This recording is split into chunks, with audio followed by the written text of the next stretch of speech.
Kryeministri sqaron ankimin në gjykatën kushtetuese kundër pezullimit të Ballukut. Kërkesa me firmën Time mbrojnë balancën mes pushteteve.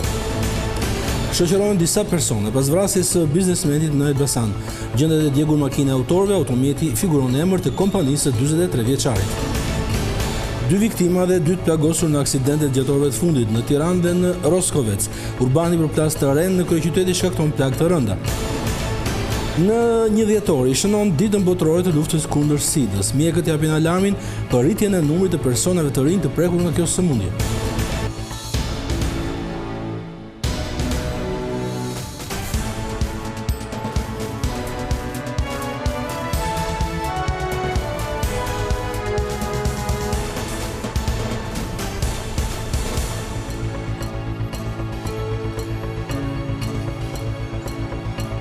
Ora 19, mi mbrëma nga Vision Plus, ky është edicioni kryesor i lajmeve, mbas titujve shkojmë me radhë. Ankimimi në gjykatën kushtetuese për pezullimin nga detyra të zëvendës kryeministres Belinda Balluku është bërë me firmën Time. Kështu ka deklaruar sot kryeministri Rama, i cili nënvizon se vendimet të tilla cënojnë balancën e pushteteve, sipas tij. Rama vuri në dukje se nuk po i bën presion gjykatës, madje po ndodhe kundërta. Sipas tij është hapur rruga e presioneve politike ndaj qeverisë. Kryeministri Edi Rama ka reaguar sërish për pezullimin e numrit 2 të qeverisë Belinda Ballukut me vendim të gjykatës së posaçme. Me anë të një video mesazhi për ndjekësit në rrjetet sociale, kreu i qeverisë sqaroi se ankimimi në kushtetuese është dërguar me firmën e tij. Me sa duket, me një pjesë nuk kemi kuptuar dhe prandaj jam këtu duke nisur me pyetjen e dini kush e ka ankimuar në gjykatën kushtetuese pezullimin e ministres nga një prokuror dhe një gjykatës. E kam ankimuar unë, natyrisht si kryeministër, jo si Edi Rama. Dhe njëherë ai ritheksoi se gjykata nuk mund të pezullojë nga detyra një antar të kabinetit qeveritar, pasi këto vendime destabilizojnë balancën e pushteteve. Opinion ky sipas Ramës, i dhënë dhe nga Komisioni i Venecias. Shkurt, kjo është një betejë institucionale gjyqësore për të mos lejuar atë që nga Komisioni i Venecias konsiderohet shkelje e palejueshme e kufirit ndarës mes pushteteve. Për kryeministrin, këto lëvizje të GKK-o vënën presion qeverinë për të sjellë deri në shkarkimin e Ballukut. Prandaj dhe hapi i radhës mbetet fjala e kushtetueses. Dhe duhet të jesh krejt i papërgjegjshëm, kashi Shqipërisë, Republikës sonë, për ta lënë të kalojë pa luftuar gjyqësisht në shkallën më të lartë atë të gjykatës kushtetuese këtë tentativë antidemokratike. Aq më keq akoma pastaj, duhet të jesh krejt i verbuar nga urrëtia politike për ta kthyer edhe këtë konflikt kompetencash mes ekzekutivit dhe gjyqësorit në një konflikt politik. Të martën, gjykata kushtetuese pritet që të vendosë nëse çështja ndaj Belinda Ballukut do të kalojë për gjykim. Më herët kryeministri Edi Rama është shprehur se deri në një vendim të gjykatës më të lartë të vendit, qeveria do të mbetet pa një numër 2. Pezullimi nga detyra i numrit 2 të qeverisë, Belinda Balluku, sipas Sali Berishës nuk përbën shkeljet e kushtetutës. Kreu demokrati i quajti gënjeshtra deklarimet e kryeministrit Rama se pezullimi i një ministri është kundërshtuar edhe nga Komisioni i Venecias. Kryetari i Partisë Demokratike Sali Berisha mbrojti sërish vendimin e SPAK-ut dhe gjykatës posaçme për pezullimin e zëvendës kryeministres Belinda Balluku. Në një konferencë me gazetarët, Berisha cilësoi këtë vendim në përputhje me kushtetutën, duke replikuar me kryeministrin Edi Rama, pasi sipas tij nuk ka asnjë opinion të Komisionit Venecias kundër pezullimit ministrave. Berisha akuzoi kryeministrin Edi Rama se po bën deklarata të pavërteta në lidhje me qëndrimet e Komisionit Venecias për çështjen e pezullimit ministrave. Partia Demokratike do të bëjë një padi për mashtrim publik ndaj Edi Ramës. Ai do paditet që nesër për mashtrim publik para qytetarëve për këto që shkruan. Nuk ka asnjë dokument të Venecias që të thotë se pezullimi i një ministri është shkelje palejueshme e kufirit ndarës midis pushteteve. Më herët Berisha paraqit në SPAK në zbatim të masës së sigurisë, detyrim paraqitja. Gjatë komunikimit me gazetarët, Berisha, i cili është një prej politikanëve që ka sulmuar marsh për drejtuesin e SPAK-ut Altin Dumani, preferoi të shmang të komentet për zgjedhjen e pasuesit të tij pas pak ditësh. uroj që t'jetë i pakapur nga krimi siç ishte Altin Dumani. Uroj që t'jetë i pakapur. Kaq. Dhe absolutisht unë mbështes dhe njerë çdo prokuror, çdo gjykatës, çdo hetues, çdo polic dhe cilin do që zbaton ligjin.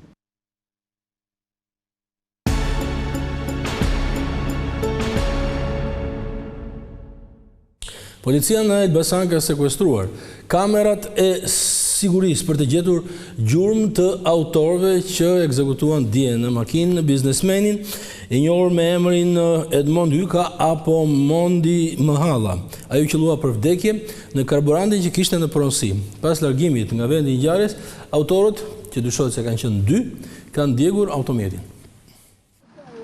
Një ditë pas vrasjes mafioze të biznesmenit nga Elbasani Mondi Mëhalla, policia ka shoqëruar disa persona në polici, të cilët mund të japin më shumë detaje se si ndodhi krimi i rënd.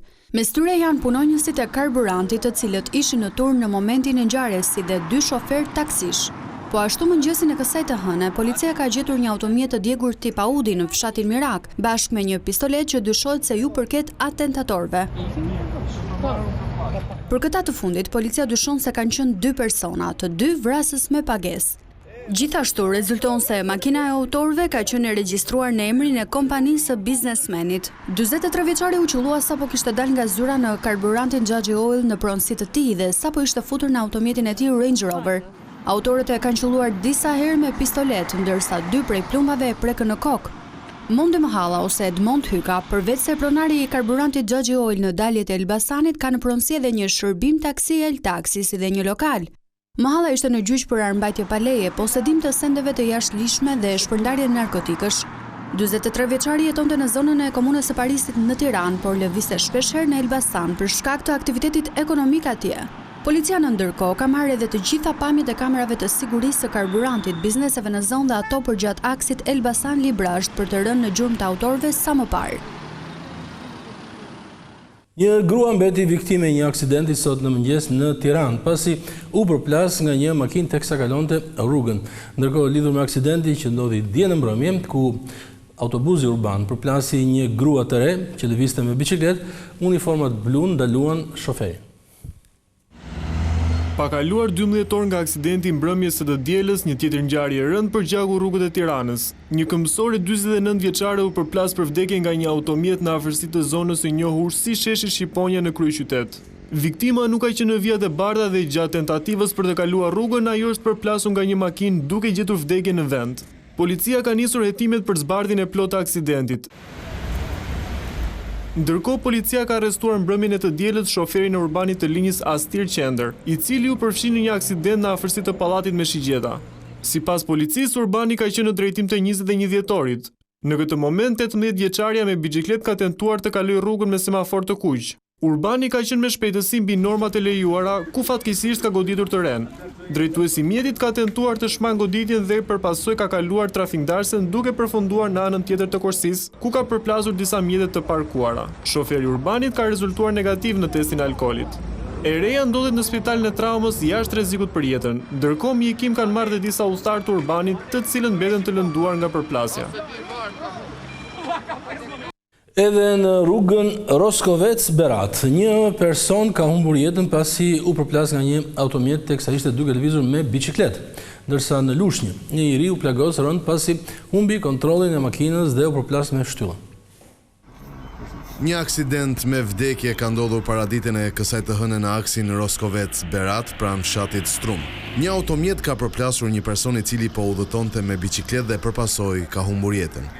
Në vend ngjarje kanë mbërritur me njëherë shërbimet e policisë dhe grupi hetimor, të cilët po punojnë për zbardhjen e shkaqeve të këtij aksidenti me pasoja fatale. Ndërkohë, pak pas mesnatës, një mjet tip Audi është përfshirë në një aksident në daljen rrugore të Lushnjës. Makina e drejtuar nga Aleksandr Braholli është përplasur me shtyllën e ndriçimit rrugor në rreth rrotullimin e Savrës. Nga përplasja, drejtuesi i mjetit ka marrë plagë të rënda dhe ndodhet në spitalin e Fierit.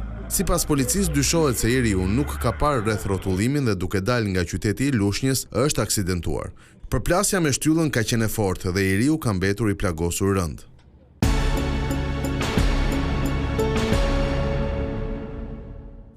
Partia Demokratike po mban këtë mbasdite foltoren e radhës përpara selisë së qeverisë. Për të rehat më të fundit nga ngjarja na raporton Olta Blaceri. Përshëndetje, në këto momente Partia Demokratike dhe gjithë opozita po zhvillojnë foltoren e tretë para selisë së kryeministrisë. Para godinës së qeverisë, Partia Demokratike ka vendosur portretet e gjithë deputetëve, ministrave, ish-ministrave, të cilat ndodhen nën akuzë apo janë dënuar nga SPAK-u për të mbështetur akuzën e saj se kryeministri Edi Rama është përgjegjësi kryesor për nivelin e lartë të korrupsionit sipas Partisë Demokratike që ekziston në këtë vend. Deri më tani kanë folur disa deputetë qytetarë, në këto momente po flet kryetari Partisë Demokratike Sali Berisha, i cili u ndal veçanërisht në çështjen e tunelit të Llogaras, për të cilën SPAK-u ka marrë pandehur numrin 2 të qeverisë, zonjën Belinda Balluku. Kryetari i Partisë Demokratike Sali Berisha akuzoi kryeministrin Edi Rama si përgjegjësin kryesor për gjithë aferën korruptive të tunelit Llogaras. Sipas tij, kryeministri Rama prej 2 ditësh po i bën presion gjykatës kushtetuese për të anulluar pezullimin e numrit 2 të qeverisë, zonjës Belinda Balluku. Foltorët e opozitës përpara godinës së kryeministrisë është emëruar nga Partia Demokratike se do të vazhdojnë deri në largimin e kryeministrit Edi Rama, numri 2 të qeverisë Belinda Balluku. Nga ana tjetër, kryetari i Partisë Demokratike Sali Berisha nesër nis një cikël të ri foltoresh, foltoret në strukturat e Partisë Demokratike, të cilat do të jenë të ngjashme me ato që u zhvilluar në vitin 2021 kur zoti Sali Berisha nisi lëvizjen kundër Lulzim Bashës. Nesër Berisha do të takojë demokratët e degës numër 9 në Tiranë, e kështu do të fillojë në fakt analiza e Partisë Demokratike për humbjen e zgjedhjeve të 11 maj. Drejt për së drejt ishte Olta Blaceri. Ne do të ecim tej. Sot ka nisur shpërndarja e bonusit të fundvitit për pensionistët. Të moshuarit mund ta tërheqin shpërblimin në pikat e postës shqiptare në ditën kur marrin edhe pensionin e zakonshëm mujor. Në rastet kur bonusi nuk tërhiqet brenda këtij muaji, pensionistët mund ta tërheqin atë më vonë kanë afat deri në 30 qershor të vitit tjetër. Pas kësaj date, ky shpërblim nuk mund të merret më. Sipas vendimit të Këshillit të Ministrave, pensionistët që marrin pension mujor deri në 20.000 lekë përfitojnë shpërblim 15.000 lekë, ndërsa pensionistët me pension më shumë se 20.000 lekë në muaj do të marrin bonusin prej 10.000 lekësh.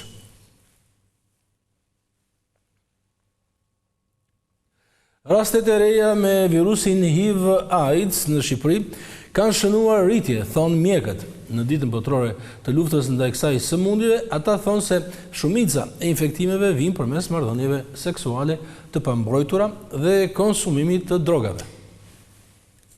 Shifrat e personave të prekur nga HIV vazhdojnë të rriten nga viti në vit. Nëse gjatë 2024 u regjistruan 119 raste të reja, këtë vit janë diagnostikuar 6 raste më shumë, duke çuar numrin total në 125 persona të prekur.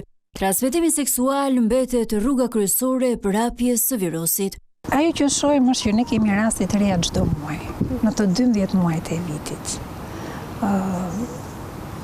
Pavarësisht se mund të ketë një hatje më pak në një javë ose më shumë në një muaj tjetër, janë prezente dhe duke që do jenë prezente. Ajo që mbetet predominante është rruga seksuale, rruga përmes transmetimit, përdorimit të drogave tek përdoruesit e drogave intraven, transmetimi përmes gjakut, transmetimi tek graçtat zëna nga nënat e fëmija. Të rinjt dhe meshkujt janë ata të cilët preken më shumë nga HIV/AIDS. HIV nuk përjashton asnjë moshë, nga i apo lindurit deri tek grup mosha e tretë. Por në thojsa do thoja preferencën e ka për të rinjt kryesisht dhe moshat aktive. Ndryshe nga infeksionet e tjera seksualisht të transmetueshme, të cilat shpesh kanë simptoma të dukshme, HIV mund të mos shfaqë asnjë shenjë për shumë vite. Për këtë arsye, mjekët infeksionistë theksojnë rëndësinë e depistimit të rregullt me qëllim zbulimin në fazat e hershme të virusit. Duke qenë se është një infeksion që në periudhë të gjatë kohore është pa simptoma, individi nuk e di nëse e mbart apo jo. Dhe në këtë formë, jo vetëm që ka shanset e zhvillimit të një sëmundje në dinamik, por ajo që është sërish në të njëjtën kohë problematike është transmetimi tek të tjerë. Informimi dhe kapja, depistimi i këtyre rasteve në stadin e HIV-it ende pa filluar simptomat, sepse duke e kapur në këtë stad, ke shanset e fillimit të trajtimit, frenimit të zhvillimit të virusit, rimëkëmbjes imunitare të këta individ, por në të njëjtën kohë duke i trajtuar dhe duke e bërë të padetektueshëm këtë virus në gjak, ti mundson edhe mos transmetimin tek të tjerët. Që për vitit të 1993, numri personave të diagnostikuar me HIV ka arritur në 1973 raste. Arrestet kardiake të moshët e reja kanë ardhur duke u rritur gjatë viteve të fundit. Sipas mjekëve, gjithnjë thonë se shkaqet kryesore janë konsumi i drogave, jeta sedentare dhe mungesa e aktivitetit fizik. Bluzat e bardha këshillojnë të mos neglizhojnë kontrollet. Problemet e zemrës tek të rinjt po kthehen gjithnjë më shumë në një shqetësim serioz. Nuk mungojnë as raste të cilat shpesh për një ataku kardiak fatkeqësisht kanë përfunduar në fatalitete. Mjekët specialistë rendisin disa nga faktorët kryesorë që kanë ndikuar në rritjen e këtyre rasteve. Faktori kryesor që mendohet është sjelljet me risk, ku përfshin duhanpirja, abuzimi me substancat, pavarësisht që njeriu mund të jetë i shëruar pra në moshë të re, pra ekspozimi nga substanca, kur ndoshta janë substanca që ne i kuptojmë, flasim drogat e ndryshme, por mund të jenë dhe substanca që merren nëpërmjet industrisë ushqimore, pra përzierës, konservant apo substanca të tjera që njeriu ndoshta nga mënyra moderne të ushqyerit i merr dhe nuk i kupton sedentare, kufizimi, aktiviteti fizik, ushqyeri i keq, marrja në mënyrë të pavullnetshme shumë substanca që janë të shtuara në ushqim që nuk kanë qenë në dietat e mëparshme.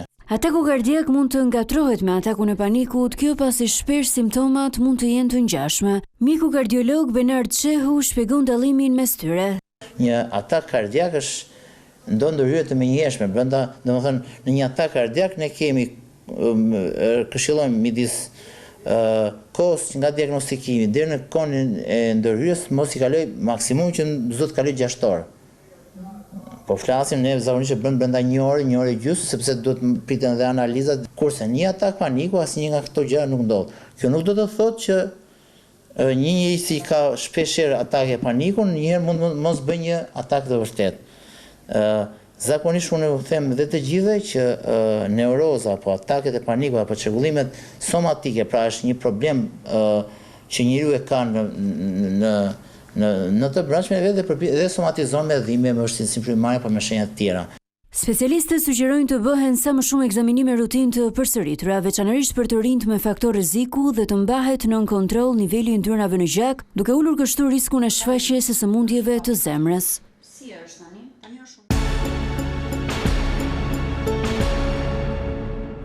Në mesnat është mbyllur afati i aplikimit për subjektet politike të Kosovës që duan të garojnë në zgjedhjet e parakohshme për kuvendin. Në total janë 24 subjekte, mes të cilave parti politike, koalicione dhe kandidatët pavarur që do të marrin pjesë në zgjedhjet parlamentare të 28 dhjetorit. Sipas të dhënave të Komisionit Qendror të Zgjedhjeve, 4 prej partive kryesore, Partia Demokratike, Lidhja Demokratike, Aleanca për Ardhmërinë e Kosovës dhe Nisma Social-Demokrate kanë vendosur të hyjnë pa koalicione në garë. Ndërkaq Lëvizja Vetvendosje ka formalizuar koalicionin me 3 parti politike.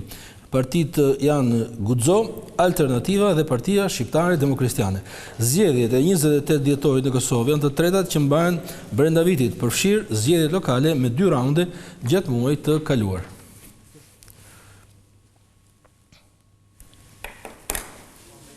Qarkullimi në rrugët e Greqisë është paralizuar nga protesta e fermerëve që kërkojnë që t'jepet fund vonesave për subvencionet e Bashkimit Evropian. Ata kanë nxjerrë në rrugë traktor dhe mjetet e tjera bujqësore duke paralajmëruar për shkallëzimin e veprimeve. Fermerët në Greqi po vijojnë protestat për të dytën ditë radhazi këtë të hënë. Protestuesit kanë nxjerrë traktor dhe mjete të tjera bujqësore në akset kryesore kombëtare duke shkaktuar një bllokim masiv në të gjithë vendin. Ndër akset kryesore të paralizuara që prej ditës së dieshme janë autostrada Afin-Selanik dhe autostrada kryesore E65 në Greqinë Qendrore. Post-blloqe shtesë janë ngritur edhe në rrugë të tjera kyçe për të ndaluar qarkullimin në hyrje dhe në dalje të tyre. Si pasojë, autoritetet greke kanë njoftuar mbylljen për 6 orë edhe të aksit që lidh vendin ton me Greqinë Kakavi-Janin. Fermerët janë shprehur të vendosur për të vijuar bllokimin derisa qeveria e Athinës të marrë masa konkrete. Ata protestojnë kundër vonesave për pagesat nga subvencionet e Bashkimit Evropian, kundër rritjes së kostove të prodhimit dhe çmimeve vazhdimisht të ulta të tregut. Policia greke ka urdhëruar devijimin e trafikut në disa rrugë për të kufizuar ndërprerjet, ndërsa ministri grek i zhvillimit rural dhe ushqimit ju bëri thirrje këtë të hënë fermerëve të angazhohen në dialog me qeverinë.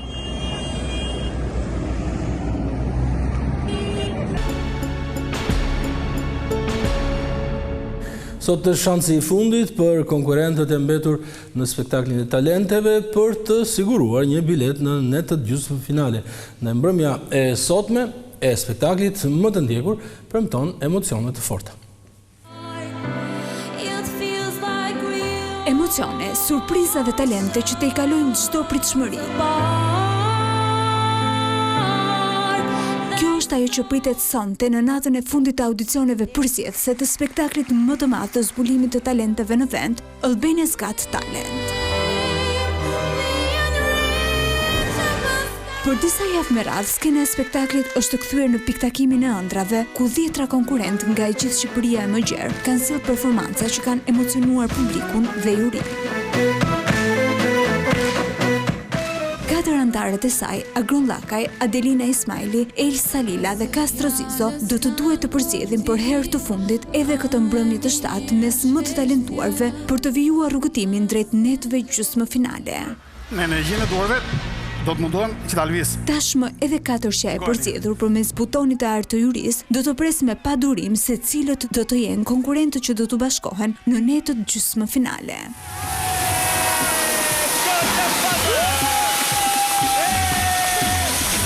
Sonte është mundësia e fundit ku talentet do të kenë shansin e tyre të artë për të bindur jurim për të siguruar një vend në fazën tjetër të garës, aty ku emocionet rriten dhe konkurenca bëhet edhe më e fortë.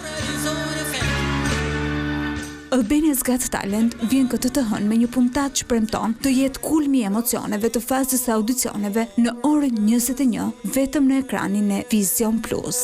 Për flamure, për shqipni, sot Këto ishin lajmet kryesore për sot e hënë 1 dhjetor. Ju urojmë mbrëmje të këndshme.